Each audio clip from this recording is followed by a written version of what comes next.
Oh, that guy can't eat nothing with nothing.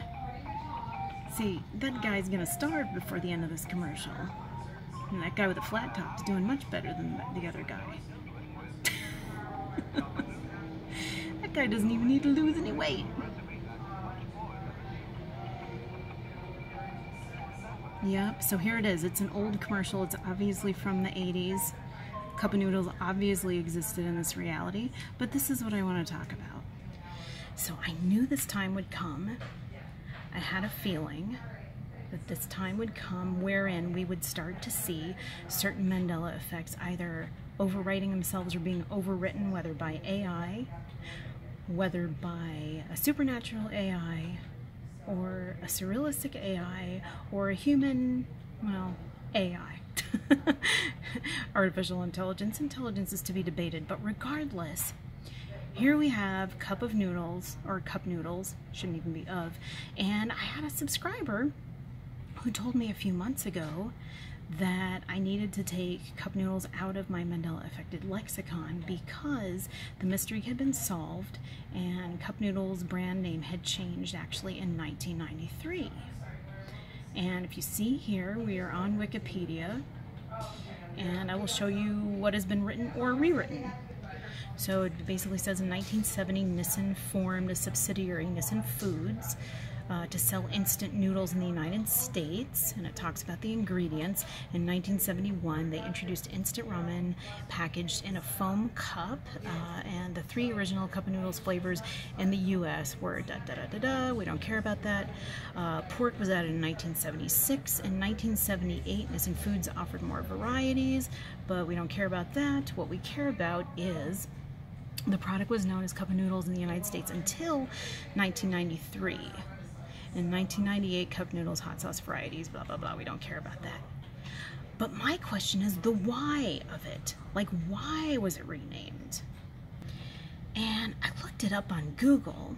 Why did Nissin change cup of noodles to just cup noodles? And the computer wanted to ask me, did you mean why did Nissan change cup o noodles to just cup noodles? And I'm thinking, oh, that'd be a great Mandela effect. Now the car company makes the noodles. Not really. So I don't know why I would have confused that with that. But regardless, the top 2 articles that I found and some subsequent articles underneath that did not even get into that.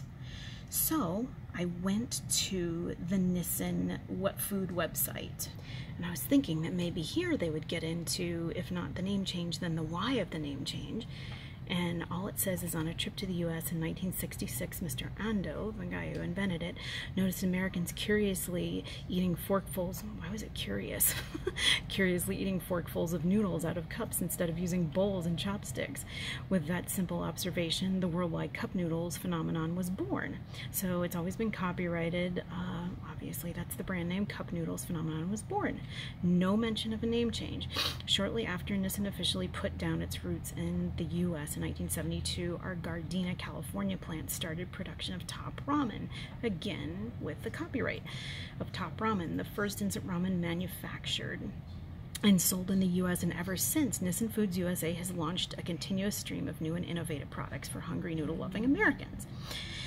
And it's kind of interesting because if you think of AI rewriting anything, and I know that James Rhodes gets into this on his channel, if it's AI and if it's automatic, at least via the interwebs, it doesn't have to be, you know, dictating our entire reality, because I don't like the simulation theory. But regardless, if it is AI rewriting it, it just sounds like something has been lost in translation.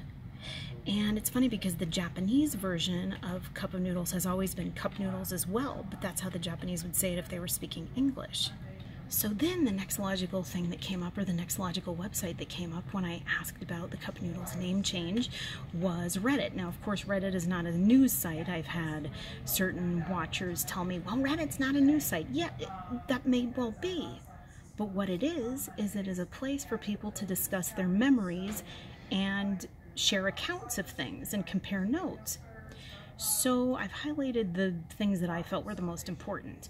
The first person says, I will never understand how so many people attribute corporate brand packaging changes to ME.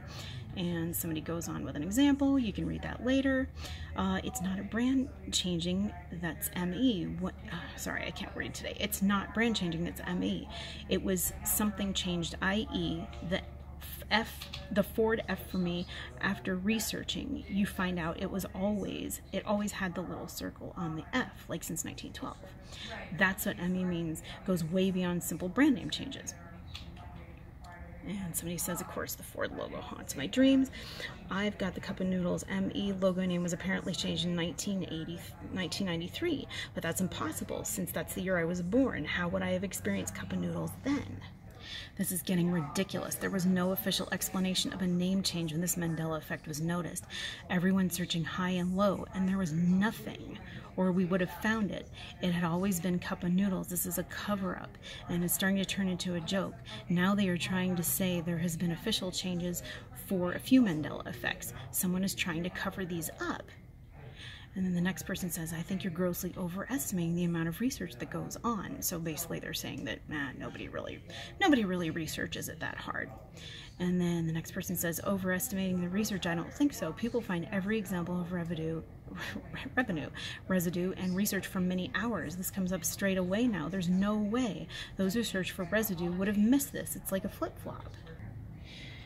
So they go on to say it's like a flip-flop. Initially, the Cup of Noodles we remember never existed at all, even though those affected remembered it.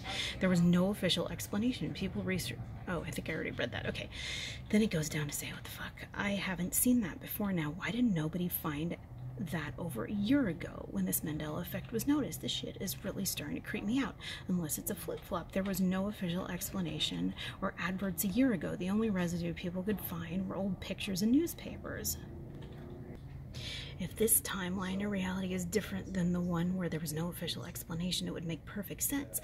There are two realities, one where there was no official explanation, and this one, now we have an explanation.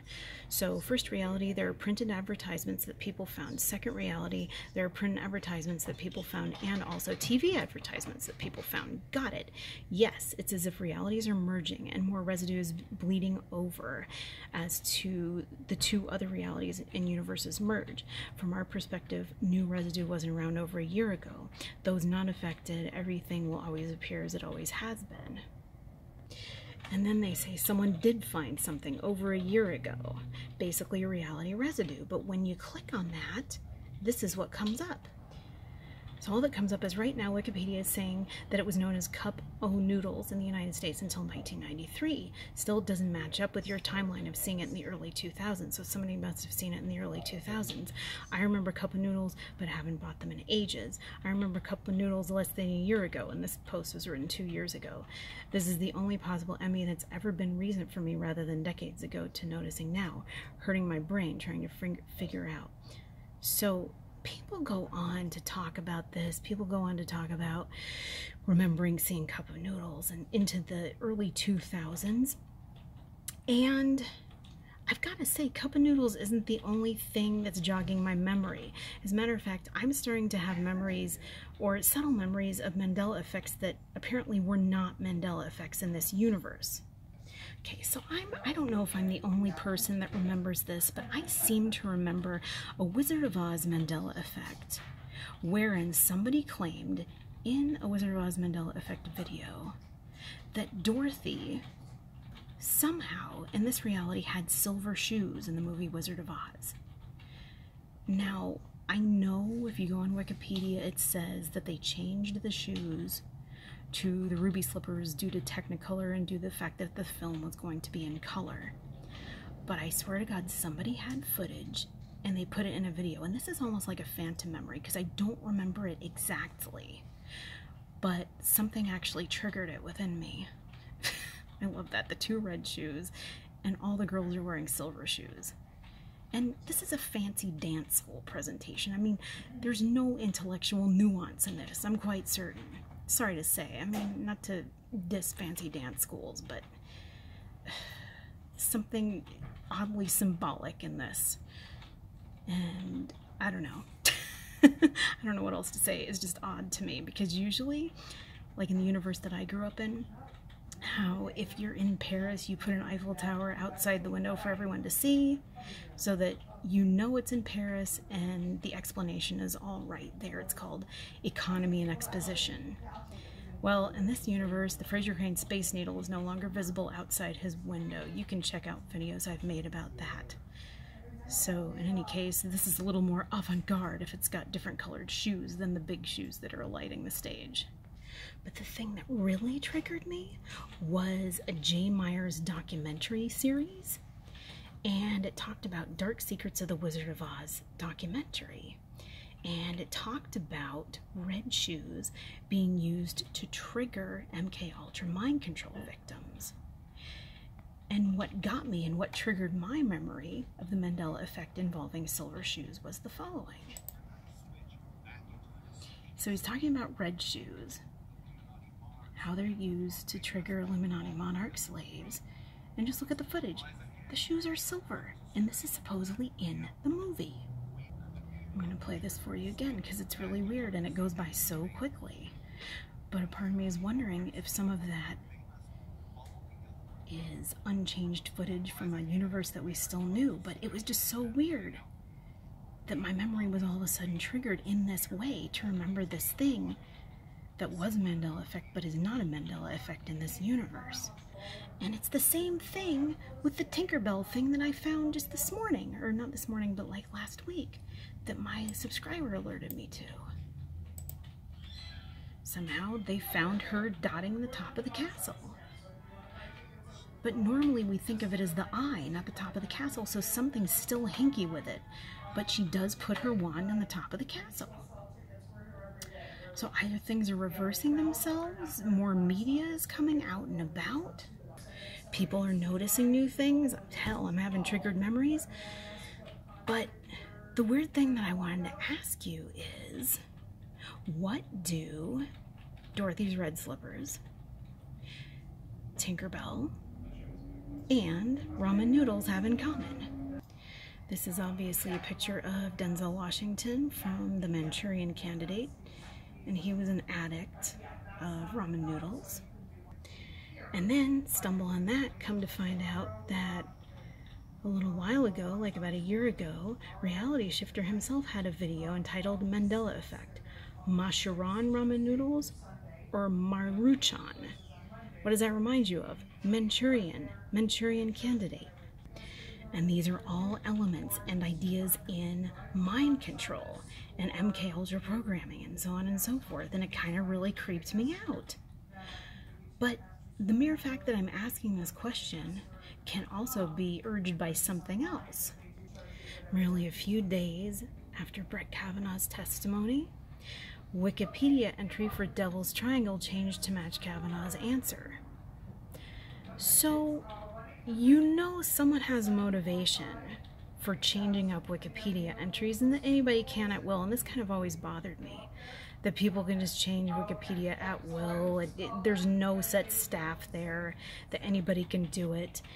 And who's to say they're not doing that with Mandela effects? However, it may be manifesting.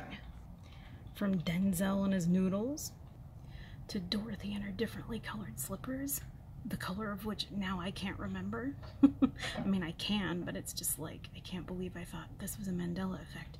And it was like coming out of the recesses of my brain, that it was almost like a portion of my brain that I almost don't access. To Dorothy and Tinkerbell combined. And it's funny because when I typed in Tinkerbell programming, this is what I got. This entire page from Dorothy to Tinkerbell. So apparently Tinkerbell programming is a thing, and I'm going to leave this and other links down below, and you guys can sift through them yourselves, but it's a fascinating topic, it's a fascinating study. Just let me know if you've noticed any other Mandela effect rewrites. I would be very curious to notice, like, and I'm not talking just changebacks, I'm talking about rewrites, like on the World Wide Web, like explanations for things, or things that have reversed themselves in ways that bear explanation or merit explanation. In any case, that's about all. I think I only get 15 minutes on this thing. The From Dorothy to Tinkerbell page is a really fascinating read. In any case, that's about it. Talk soon and peace out.